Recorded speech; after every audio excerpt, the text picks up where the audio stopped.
بسم اللہ الرحمن الرحیم۔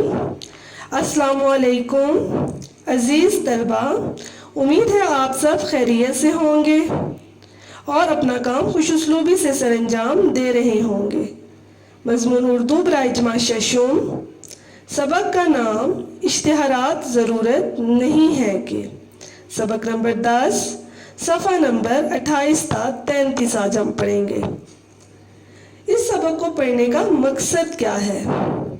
مزاح کے معنی اور مفہوم سے متعارف کرانا، سنجیدہ تحریر اور مزاحیہ تحریر کے فرق سے روشناس کرانا، اور یہ بتانا کہ مزاحیہ تحریر صرف ہنسنے ہنسانے کی چیز نہیں بلکہ اس کے پیچھے چھپا پیغام کیا ہے۔ آج کے سبق میں ہم کیا کیا سیکھیں گے؟ مزاح نگار کسے کہتے ہیں؟ مزاحیہ ادب سے کیا مراد ہے؟ سبق کی بلند خوانی، مشکل الفاظ کے معنی، مشقی سوالات کا حل، اعراب لگانا، محاورات کا جملوں میں استعمال، درست جواب کی نشاندہی، اسم نکرہ، متضاد الفاظ، اسماء کی تذکیر و تانیث، واحد جمع، معنی لکھیں، کالم ملانا اور متلازم الفاظ۔ سب سے پہلے ہم یہ جان لیتے ہیں کہ مزاح نگار کسے کہتے ہیں۔ ہلکی پھلکی یا مزاحیہ تحریر کو مزاح کہا جاتا ہے۔ جو ادیب مزاحیہ تحریریں لکھتے ہیں انہیں مزاح نگار کہا جاتا ہے۔ اب ہمارے لیے یہ جاننا ضروری ہے کہ مزاحیہ ادب سے کیا مراد ہے۔ جس تحریر میں شگفتگی پائی جائے اور ہلکے پھلکے انداز میں معاشرے میں پائی جانے والی کمزوریوں کو بیان کیا جائے مزاح کہلاتا ہے۔ پیارے طلبہ، جو بات سنجیدہ انداز میں نہ کہی جائے اور مزاحیہ انداز میں اپنی بات لوگوں تک پہنچا دی جائے تو وہ مزاحیہ ادب کہلاتا ہے، اور مزاح میں کہی ہوئی بات کسی کو بری نہیں لگتی، جبکہ ہم اس کو سنجیدہ انداز میں کہیں گے تو ہو سکتا ہے وہ کسی کو بری لگ جائے۔ جبکہ طنزیہ تحریر میں طنز کی وجہ سے چبھن کا احساس ہوتا ہے، مزاحیہ شاعری میں کسی انسانی یا معاشرتی ناہمواری پر براہ راست تنقید کرنے کے بجائے باواسطہ تنقید کی جاتی ہے۔ پیارے طلبہ، یہ تو تھا مزاح نگاری کیا ہوتی ہے۔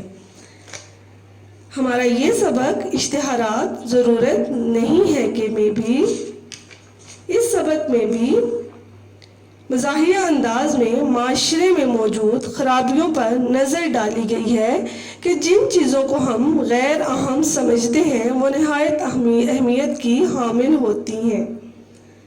پیارے طلبہ، اب ہم سبق کی بلند خوانی کریں گے۔ ہم ایک ایک صفحے کی بلند خوانی کریں گے۔ صفحے پر آپ کو چند خاص الفاظ دکھائی دیں گے جن کا مفہوم میں آپ کو بتا دوں گی، اور ہر صفحے کے اوپر آپ کو چند سوالات دکھائی دیں گے جن کے جواب آپ نے خود تلاش کرنے ہیں۔ یہ سوالات اس لیے دیے گئے ہیں تاکہ مجھے پتہ لگ سکے کہ آپ نے بلند خوانی کو یا اس سبق کو جو پڑھایا گیا ہے اس کو غور سے سنا بھی ہے یا نہیں۔ تو سب کے ہاتھ میں ایک پینسل موجود ہونی چاہیے۔ جن الفاظ کے معنی میں بتا رہی ہوں ان کو اپنی کتابوں پر لکھتے جائیں۔ خاص الفاظ دیے گئے ہیں صفحہ نمبر 28 پر۔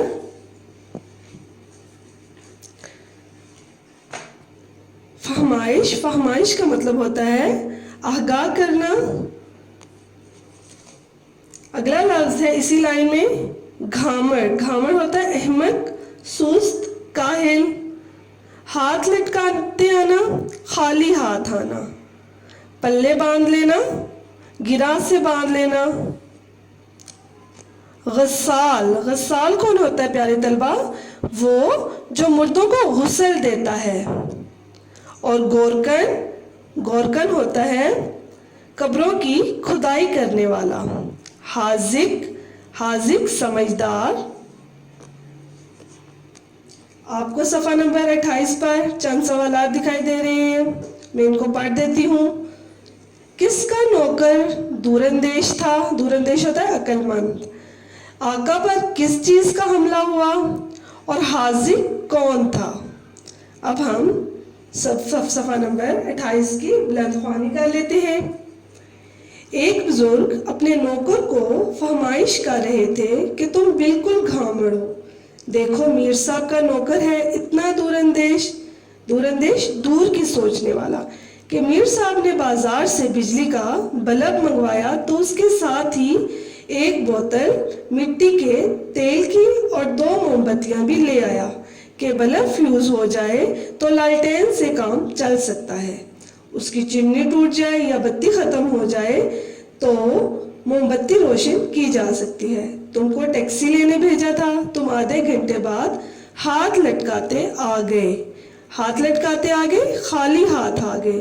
کہا کہ جی ٹیکسی تو ملتی نہیں، موٹر رکشہ کہتے ہیں تو لیتا ہوں۔ میر صاحب کا نوکر ہوتا تو موٹر رکشہ لے کر آیا ہوتا تاکہ دوبارہ جانے کی ضرورت نہ پڑتی۔ نوکر بہت شرمندہ ہوا اور آقا کی بات پلے باندھ لی، گرہ سے باندھ لی کہ وہ اس بات کو آج کے بعد نہیں بھولے گا۔ چند دن بعد اتفاق سے آقا پر بخار کا حملہ ہوا تو انہوں نے اسے حکیم صاحب کو لانے کے لیے بھیجا۔ تھوڑی دیر میں حکیم صاحب تشریف لائے تو ان کے پیچھے 3 آدمی اور تھے جو سلام کر کے ایک طرف کھڑے ہو گئے۔ ایک کی بغل میں کپڑے کا تھان کیا ہوتا ہے؟ ایک کسی چیز کے اوپر زیادہ کپڑے کو لپیٹ دینا، دوسرے کے ہاتھ میں لوٹا اور تیسرے کے کاندھے پر پھاوڑا۔ آقا نے نوکر سے کہا یہ کون لوگ ہیں میاں؟ نوکر نے تعارف کرایا کہ جناب ویسے تو حکیم صاحب بہت حاذق ہیں، سمجھدار ہیں، لیکن اللہ کے کاموں میں کون دخل دے سکتا ہے؟ خدا نہ خواستہ کوئی ایسی ویسی بات ہو جائے تو میں درزی کو لے آیا ہوں اور وہ کفن کا کپڑا ساتھ لایا ہے۔ یہ دوسرے صاحب غسال ہیں اور تیسرے گورکن، ایک ساتھ اس لیے لے آیا کہ بار بار بھاگنا نہ پڑے۔ تو پیارے طلبہ، یہ میر صاحب کے نوکر نے اگلی دفعہ کوئی غلطی نہیں کی بلکہ وہ سب چیزیں ساتھ لے آیا۔ ایسے ہی ایک بزرگ ہمارے حلقہ احباب میں بھی ہیں۔ گلی سے ریڑھی والا ہانک لگاتا آواز لگاتا گزر رہا تھا کہ انگور ہیں چمن کے، پپیتے ہیں پیڑ کے پکے ہوئے۔ اب اگلے صفحے پر آ جائیں، صفحہ نمبر 29 پر۔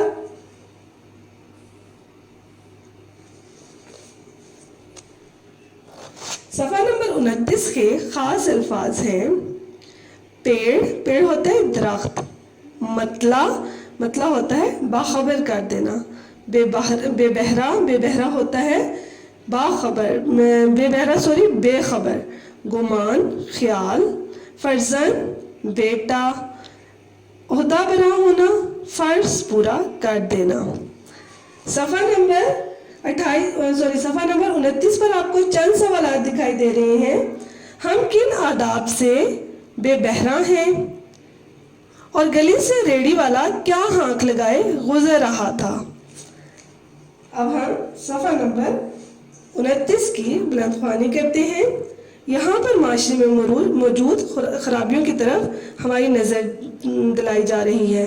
انہوں نے لڑکا بھیج کر اسے بلایا اور کہا میاں جی معاف کیجئے، ہمیں ضرورت نہیں ہے۔ پھل والا چلا گیا تو ہم نے عرض کیا کہ اس زحمت کی کیا ضرورت تھی، وہ تو جا ہی رہا تھا، اسے روکنا کیا ضرور تھا؟ بولے احتیاط کا تقاضا ہے کہ اس پر بات واضح کر دی جائے اور معذرت بھی کی جائے، کیونکہ بیچارہ اتنی دور سے اتنی امید لے کر پھل بیچنے والا آتا ہے۔ اور پیارے طلبہ، ہم روزمرہ زندگی میں کیا کرتے ہیں؟ کوئی بھی ہماری گلی سے گزر رہا ہوتا ہے، آواز لگا رہا ہوتا ہے، ہم اس کی بات کو انسنی کر دیتے ہیں اور اس کا جواب دینا بھی ضروری نہیں سمجھتے، جبکہ وہ کوئی نہ کوئی امید لے کر آتا ہے۔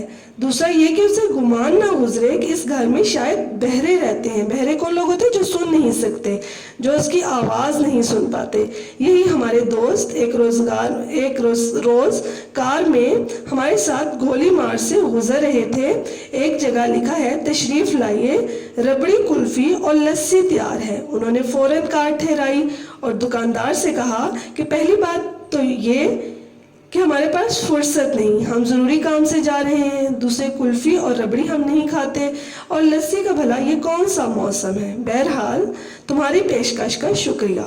مرزا صاحب کے یہ جو دوست تھے وہ کسی کی بات کو انسنی نہیں کرتے تھے، اور جو بھی راستے میں ہانک لگا رہا ہوتا تھا یا آواز لگا رہا ہوتا تھا اس کی بات کا جواب دینا اپنا فرض سمجھتے تھے۔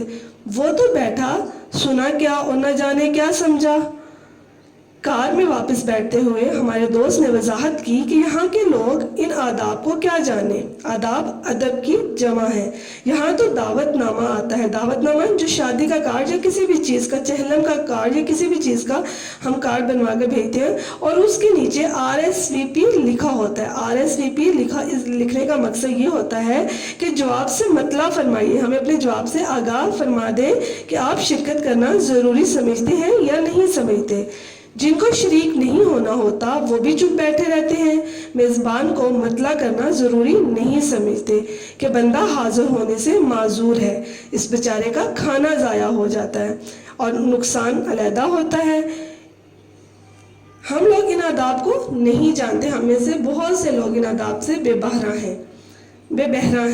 ہم نے غور کیا تو معلوم ہوا کہ ہم خود انہی آداب سے بے بہرا ہیں، بے خبر ہیں۔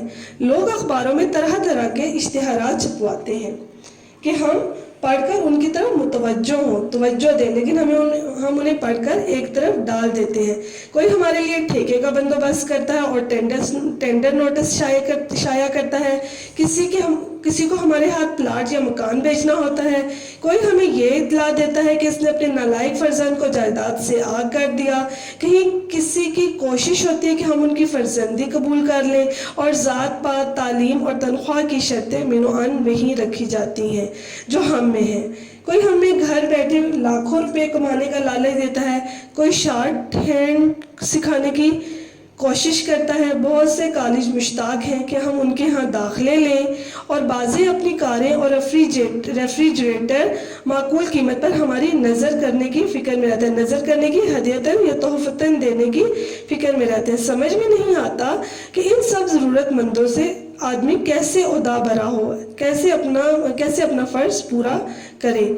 بہت سوچنے کے بعد یہ ترکیب ہماری سمجھ میں آئی کہ جہاں ہم ضرورت ہے کا اشتہار چھپوائیں، ہمارے دانست میں ان اشتہارات کی سورج کچھ اس قسم کی ہونی چاہیے۔ دانست ہوتا ہے ہمارے علم، ہماری سمجھ کے مطابق۔ تو پیارے طلبہ، ہم بہت سی چیزوں کو انسنی کر دیتے ہیں، بہت سی چیزوں کو دیکھ کر ان کو پڑھنا مناسب نہیں سمجھتے، جبکہ ان کو پڑھنے سے ہماری بہت سی ضروریات جو ہیں وہ گھر بیٹھے بٹھائے پوری ہو جاتی ہیں، اور ہمیں جو ہے ان کی تلاش میں ادھر ادھر بھاگنا نہیں پڑتا ہے۔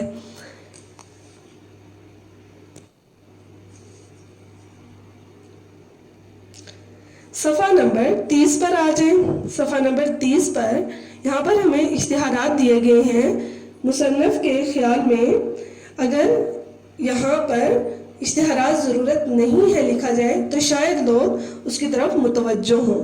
یہاں پر ایک اشتہار دیا گیا ہے، کرائے کے لیے خالی نہیں ہے۔ 400 گز پر 3 بیڈ روم کا ایک ہوادار بنگلہ نما مکان، جس میں نلکا ہے اور عین دروازے کے آگے کارپوریشن کا کوڑا ڈالنے کا ڈرم بھی، کرائے پر دینا مقصود نہیں ہے۔ نہ اس کا کرایہ 300 روپے ماہوار ہے اور نہ 6 ماہ پیشگی کرایہ کی شرط ہے۔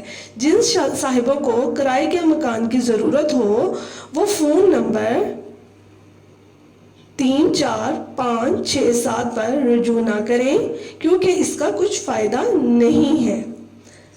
اطلاع عام: راکم محمد دین ولد فتح دین کریانہ مرچنٹ یہ اطلاع دینا ضروری سمجھتا ہے کہ اس کا فرزند بیٹا رحمت اللہ نہ نافرمان ہے نہ اوباشوں کی صحبت میں رہتا ہے، اوباش آوارہ ہوتا اور صحبت مجلس، لہٰذا اسے جائیداد سے آگ کرنے کا کوئی سوال ہی پیدا نہیں ہوتا۔ بے تعلق کرنا: آئندہ جو صاحب اسے کوئی ادھار وغیرہ دیں گے تو وہ میری ذمہ داری پر دیں گے۔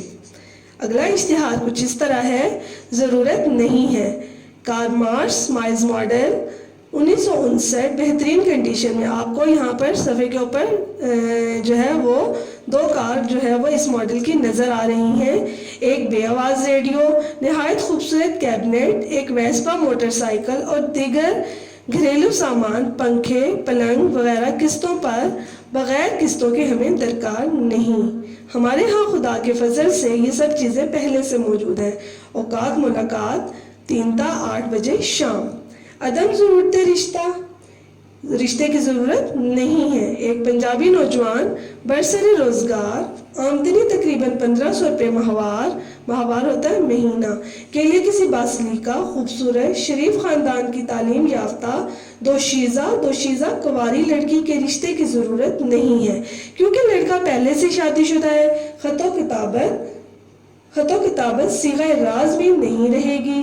اس کے علاوہ بھی بے شمار لڑکیوں کے لیے رشتے مطلوب نہیں ہیں. Post box number, Karachi. داخلے جاری نہ رکھیے. کراچی کے اکثر کالج آج کل انٹر اور ڈگری کلاسوں میں داخلے کے لیے اخباروں میں دھڑا دھڑ اشتہار دے رہے ہیں. یہ سب اپنا وقت اور پیسہ ضائع کر رہے ہیں. ہمیں ان کے ہاں داخل ہونا مقصود نہیں. ہم نے کئی سال پہلے MA پاس کر لیا ہے. پیارے طلبہ، یہ تو چند اشتہارات دیے گئے تھے، اور اس سبق میں معاشرے میں موجود اس خرابی پر نظر ڈالی گئی ہے کہ ہم بہت سی چیزوں کو انسنی کر کے اور اندیکھا کر دیتے ہیں اور ان کو ضروری نہیں سمجھتے. اور اگر ہم ان کو پڑھ لیں تو جس نے اخبار میں کوئی اشتہار دیا ہے اس کی بھی ضرورت پوری ہو جائے، اور دوسرا جو ہے ہماری ضرورت بھی پوری ہو جائے، اور ہمیں اس کی تلاش میں ادھر ادھر گھومنا نہ پڑے. اس سبق میں مزاحیہ انداز میں بتایا گیا ہے. یہاں پر چند اشتہارات دیے گئے ہیں. انہوں نے کہا کہ شاید اس میں لکھیں کہ ضرورت نہیں ہے اس چیز کی، تو شاید لوگ اپنی توجہ اس طرف دیں اور ہم سے رابطہ یا رجوع کر لیں. اب ہم آتے ہیں مشقی سوالات کے حل کی طرف. مشقی سوالات کے حل میں صفحہ نمبر 31. مشق سوال نمبر 1. سوالات کے مختصر جواب دیں. میر صاحب کے نوکر میں کیا خوبی تھی؟ پیارے طلبہ، اس کو غور سے سنیں. میں ساتھ ساتھ جواب بھی بتاتی جا رہی ہوں. اپنی کاپی پر نوٹ ڈاؤن کرتے جائیں، رف کاپی پر. میر صاحب کے نوکر میں کیا خوبی تھی؟ میر صاحب کا نوکر دور اندیش تھا. بزرگ نے اپنے نوکر کو کیا لینے بھیجا تھا؟ بزرگ نے اپنے نوکر کو ٹیکسی لینے بھیجا تھا. جیم، آقا پر کس چیز کا حملہ ہوا؟ آقا پر بخار کا حملہ ہوا. سبق میں موجود اشتہارات کے عنوانات کیا ہیں؟ تو عنوانات کرائے کے لیے خالی نہیں ہے، اطلاع عام، ضرورت نہیں ہے، عدم ضرورت رشتہ، داخلے جاری نہ رکھیے. ان کو آپ نے ترتیب سے نمبر دے کر لکھنا ہے. اطلاع عام میں کریانہ مرچنٹ کا نام کیا تھا؟ کریانہ مرچنٹ کا نام راکم محمد دین. اطلاع عام میں پہلا نام ہی راکم محمد دین لکھا گیا ہے. عدم ضرورت رشتہ کا کیا مطلب ہے؟ رشتے کی ضرورت نہیں ہے. پنجابی نوجوان کو رشتے کی ضرورت کیوں نہ تھی؟ کیونکہ لڑکا پہلے سے شادی شدہ ہے، اس لیے اس کو رشتے کی ضرورت نہیں ہے. کس شہر کے کالج داخلے کے لیے اشتہار دے رہے تھے؟ کراچی شہر کے کالج جو ہے وہ داخلے کے لیے اشتہار دے رہے تھے. اگلے سوال کی طرف آ جاتے ہیں. سوال نمبر 2. درج ذیل الفاظ کا تلفظ اعراب سے واضح کریں. اعراب کے متعلق آپ پچھلے اسفاق میں پڑھ چکے ہیں. زیر، زبر، پیش، جزم اور تشدید لگا کر آپ نے اعراب کا تلفظ واضح کرنا ہے. غسال، زحمت، معذرت، حاذق، دور اندیش. پیارے طلبہ، جس طرح میں نے ان کو بولا ہے، زیر، زبر، پیش، تشدید اور جزم لگا کر آپ نے ان کا تلفظ واضح کرنا ہے. سوال نمبر 3. درج ذیل محاورات کو اس طرح جملوں میں استعمال کریں کہ ان کا مفہوم واضح ہو جائے. پیارے طلبہ محاورہ کے میں نے بتا دیا تھا کہ محاورہ جو ہے وہ اپنے غیر حقیقی معنوں میں استعمال ہوتا ہے. جیسے ہاتھ لٹکاتے آ جانا کا مطلب یہ نہیں ہوگا کہ ہاتھ لٹکا کر آ گیا. ہاتھ لٹکاتے آنا خالی ہاتھ آ جانا اس طرح. پیارے طلبہ آپ نے ان کا مفہوم واضح کرنا اور ان الفاظ کو جملوں میں استعمال کرنا ہے. اور پیارے طلبہ ان کا مفہوم جو ہے وہ آپ کو میں نے سبق میں بتا دیا ہے. گورکن اور غسال کیا کام کرتا ہے؟ نیچے آپ کو نظر آ رہا ہے کہ گورکن جو قبروں کی کھدائی کرتا ہے اور غسال جو مردوں کو غسل دیتا ہے اس کو ہم غسال کہتے ہیں. سوال نمبر 5 کچھ اس طرح ہے. درست جواب کی نشاندہی ٹک سے کریں. الف، ایک بزرگ کس کو فہمائش کر رہے تھے؟ بیٹے کو، پوتے کو، نوکرانی کو، نوکر کو. ب، میر صاحب نے بازار سے کیا منگوایا تھا؟ لیمپ، پنکھا، بلب، کولر. ج، اتفاق سے چند دن بعد آقا پر کس بیماری کا حملہ ہوا؟ نزلے کا، بخار کا، سر درد کا، کھانسی کا. دال، نوکر نے کہا ویسے تو حکیم صاحب بہت قابل ہیں، ماہر ہیں، لائق ہیں، حاذق ہیں. ہے، فرما بردار بیٹے کی جائیداد سے کیا کرنے کا سوال ہی پیدا نہیں ہوتا؟ محروم، الگ، عاق یا فارغ. پیارے طلبہ اس سبق کو آپ نے پڑھا ہے، میں نے بھی اس کی بلند خوانی کی ہے. آپ نے اپنی عقل اور سمجھ کے اپنی عقل کے مطابق سبق کی بلند خوانی کریں اور اس سوال کا جواب جو ہے وہ حل کریں. سوال نمبر 7 کچھ اس طرح ہے. اس سبق سے 5 اس میں نکرہ تلاش کر کے لکھیے. سب سے پہلے اس میں نکرہ کیا ہے؟ کسی بھی عام شخص، جگہ یا چیز کے نام کو ہم اس میں نکرہ کہتے ہیں. ہم 2 دفعہ اس سے پہلے بھی یہ اس میں نکرہ کے متعلق پڑھ چکے ہیں. اسم کی اقسام ہے، اس میں معرفہ اور اس میں نکرہ. اس میں معرفہ خاص چیز کو کہا جاتا ہے اور اس میں نکرہ کسی عام شخص، جگہ یا چیز کو کہا جاتا ہے. اور آپ نے اس سبق سے 5 اس میں نکرہ تلاش کر کے لکھنے ہیں. سوال نمبر 7، درج ذیل الفاظ کے متضاد لکھیں. کسی بھی لفظ کا الٹ یا مخالف لفظ متضاد کہلاتا ہے. یہ بھی پہلے ہم پڑھ چکے ہیں. تو یہاں پر آپ کو چند الفاظ دیے گئے ہیں جن کے آپ نے متضاد لکھنے ہیں. الفاظ کچھ اس طرح ہیں: میزبان، دور اندیش، بزرگ، امید. پہلے آپ اس کو خود تلاش کریں. ان کے متضاد بہت آسان لفظ ہیں. اگر آپ کو پھر بھی کوئی دقت درپیش ہے تو آپ مجھ سے پوچھ سکتے ہیں. سوال نمبر 8، درج ذیل کو جملوں میں اس طرح استعمال کریں کہ ان کی تذکیر و تانیث واضح ہو جائے. تذکیر و تانیث کے متعلق ہم نے پڑھا ہوا ہے لیکن میں پھر اس کو واضح کر دیتی ہوں. اسم کی 2 اقسام ہے جنس کے لحاظ سے، مذکر اور مؤنث. پیارے طلبہ یہ بات یاد رہے کہ اگر اسم مذکر ہوگا تو اس کا فعل بھی مذکر ہوگا، اور اگر اسم مؤنث ہوگا تو اس کا مذکر بھی مؤنث ہوگا. جیسے کہ یہاں پر لفظ دیا گیا کفن، تو کفن ہوتا ہے، کفن سیا جاتا ہے، سی نہیں جاتی، تو کفن مذکر ہے. اور چمنی مؤنث ہے اور چمنی ٹوٹ گیا نہیں ہوتا، چمنی ٹوٹ گئی ہوتا ہے. تو دیکھیں کہ اگر لفظ مؤنث ہے تو اس کا فعل بھی مؤنث ہی ہوگا. درج ذیل واحد کی جمع اور جمع کے واحد لکھیں. یہ بھی اسم کے لحاظ سے جو ہے اسم کی اقسام ہے تعداد کے لحاظ سے، کہ واحد ایک چیز کو کہا جاتا ہے اور جمع زیادہ چیزوں کو کہا جاتا ہے. یہاں پر چند الفاظ دیے گئے ہیں جن کے آپ نے واحد کے جمع اور جمع کے واحد لکھنے ہیں. سوال نمبر 9 ہے وقت کا ہوگا اوقات، احباب، حبیب، احباب، اطلاعات، ادب، آداب اور اشتہارات. سوال نمبر 10 کچھ اس طرح ہے: درج ذیل الفاظ کو حروف تہجی کے لحاظ سے ترتیب دیں اور ان کے معنی لغت سے تلاش کر کے لکھیں. آپ نے پہلے اس کو الف بے کے حساب سے لکھنا ہے، ترتیب دے کر حروف تہجی کی ترتیب سے لکھنا ہے ان الفاظ کو، کہ الف سے پہلے آئے گا تو الف بے کا نہیں ہے، پے کا نہیں ہے، وہ ان کو آپ نے حروف تہجی کی ترتیب سے لکھنا ہے.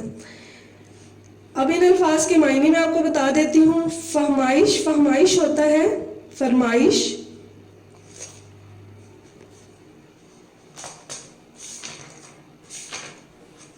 آگاہ کرنا. کواری، سوری فہمائش جو ہے فرمائش نہیں، آگاہ کرنا ہے. دوشیزہ، کواری لڑکی. گھامڑ، احمد، سست، کاہل. اوباش، آوارہ. دانست، دانست ہوتا ہے علم اور سمجھ. صفحہ نمبر 11، سوال نمبر 11. سوال نمبر 11 ہے کالم الف میں دیے گئے الفاظ کو کالم بے کے متعلقہ الفاظ سے ملائیں. کالم الف کے الفاظ ہیں لالٹین، بخار، درزی، دوشیزہ، میر صاحب کا نوکر، بزرگ کا نوکر. کالم بے ہے علاج، دور اندیش، گھامڑ، لڑکی، چمنی، کفن. پیارے طلبہ، اس میں سے آپ نے ان الفاظ کو ان کے متعلقہ الفاظ سے ملانا ہے. کالم الف کے متعلقہ الفاظ کو کالم بے کے متعلقہ الفاظ سے ملانا ہے. ایک لفظ میں آپ کو بتا دیتی ہوں. لالٹین، تو لالٹین کا متعلقہ لفظ ہوگا چمنی. ٹھیک ہے، آپ نے باقی الفاظ کو خود ان کے متعلقہ الفاظ سے ملانا ہے. اگلا سوال ہے متلازم یا گروہی الفاظ، کہ متلازم یا گروہی الفاظ کیا ہیں.